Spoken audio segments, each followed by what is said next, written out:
It is 8:35 on a Tuesday morning, and that means one thing. It's time for Tirade Tuesday on 95.7 FM and 710 AM KCMO. Are you talking to me? How dare you? It's morning, so it's Mundo. The lines are open on a Tirade Tuesday, 913-408-7957. That's 913-408-7957. Whatever is on your mind, get it off your chest before going to the office, and we have an open line for you right now on KCMO. Some of you wait till the end of the segment, and then it's just too late. So get them in. Let's go. Let's start in Independence. That's where Carl's at. Carl, what's your tirade, buddy? Hi, Pete. Lee Summit Road over by Lakewood has been cut for 2 years that I can remember. They put a pipeline or something across.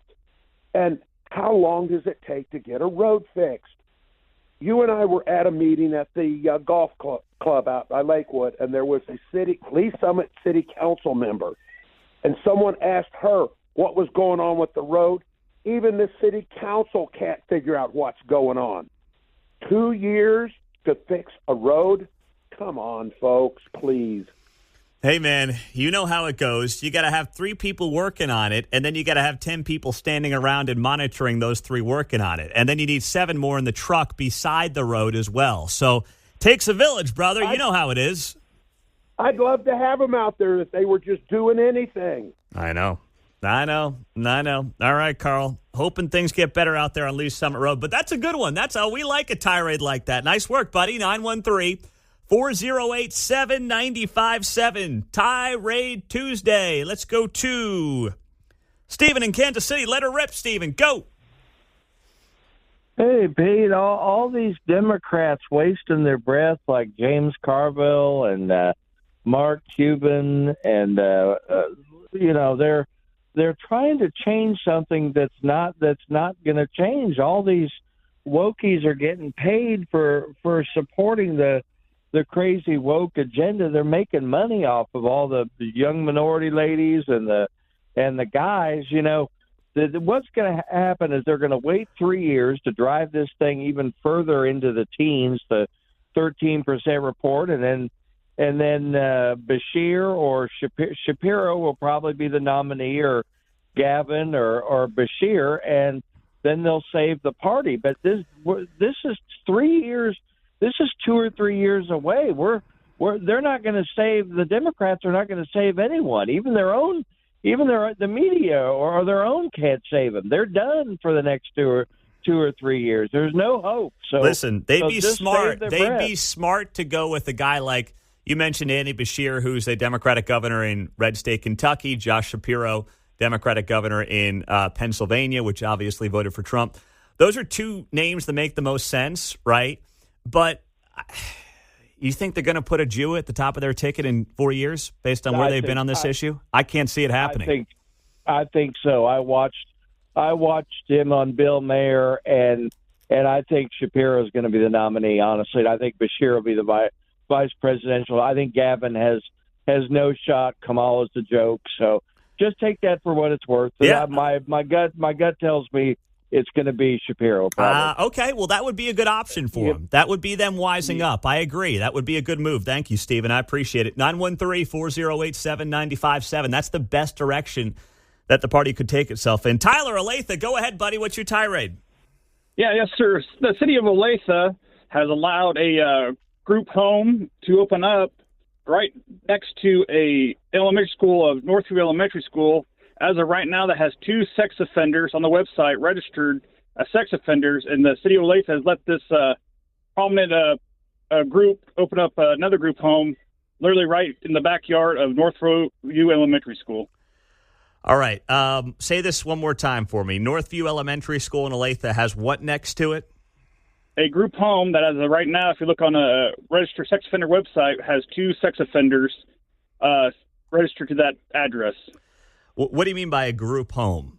This is a group home that has quite a few houses, like by Olathe North, that takes in drug addicts, people just got out of prison, could be anywhere from mental illness to what's violent the name of the home?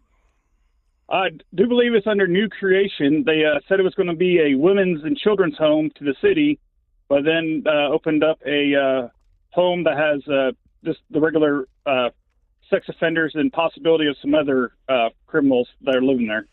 I see it here. And you said this is a new place, or the city has allowed them to operate out of there? What's the deal? Yeah, the city allowed them to open it up, and my understanding from the city was supposedly it was because they said it was going to be a family, for like women and children home, and that fell through. They have now had those 2 sex offenders registered there as a group home. Wow. Listen, the city of Olathe has done an awful job in many respects with its zoning and how they've tried to build out the city. I know all these cities are trying to, basically get their hands on every development project they can because they want to grow government and grow their tax base. But they have screwed up a lot in that city, and I say that as a resident. So I'm glad you're bringing this up.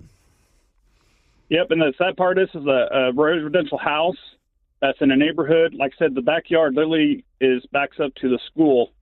And this group, I'm sure they do some good work, but they literally, I don't know why you would even think that that'd be okay to have sex offenders right next to a school. Yeah, I see it right there next to Olathe North.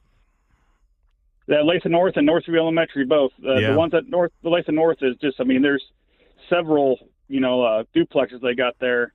But the real concern is that, even with there's not sex offenders there, they can have violent criminals living right next to elementary school. Hey, Tyler, can you drop me an email on this after when you get a chance?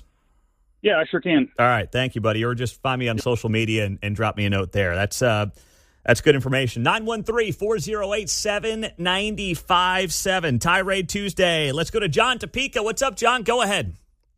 Hey, Pete. My tirade is that we have thousands and thousands of awesome listeners out there that never call in, and their ideas, those ideas in this wonderful arena of ideas are very helpful because you as a host take those average ideas and elevate them in such a way that they make me look good at times when I sound stupid, and there's other times that you just can't help me. So if they worry about saying something like, I want to sound dumb, well, don't worry. I can really, I'll call sometime and make it sound bad, but we need more people calling in with more ideas, so that way, you can do more as a host to build your, see, I'm already winning the I sound stupid thing. I see what you're going for there. That's what I'll say, John. I see what you're going for. Thank you, buddy. You are saying this with the best of intentions, and I appreciate it. Yes, and we need more people in to call in, because when I hear a first-time caller, I'm like, yes, and then you help lift them up and make them sound really good. And there's also, I'm missing Larry. Where's Larry been lately? Larry in Prairie Village has been MIA since November 5th. There is a missing persons search for him around Johnson County, and no one has been able to find Larry in Prairie Village since Trump's win. Oh, man, because I miss hearing his input, because it makes me, he has ideas that actually make me think about different things. So I do miss him. If he's out there listening, you're missed. We love you, Larry. And, if we find him, we will let you know there, John. Thank you, buddy. I appreciate it. The reality is this. Only about 1% of an audience ever actually calls any show, and that's totally fine. That's totally cool. We understand people like texting. That's why we use the text line more than ever. And here's the other thing that I will take you behind the scenes on, to John's point. There are many people that call that either just want to pass something on or, may not always get on the air. It's not meant to be any kind of indictment on that listener or caller, but, we like to have reasonably high standards. I don't want to say super high standards, but reasonably high standards. You got to make sure you're bringing something that we think the audience is going to want to hear. Opinions, to the point, concise, all that stuff matters. So we can't always take you behind the scenes as much as we try to do that here on KCMO, but we do our best to do that here on KCMO. So thank you for that, John. We appreciate you, buddy. 913-408-7957. Tirade Tuesday is in the books.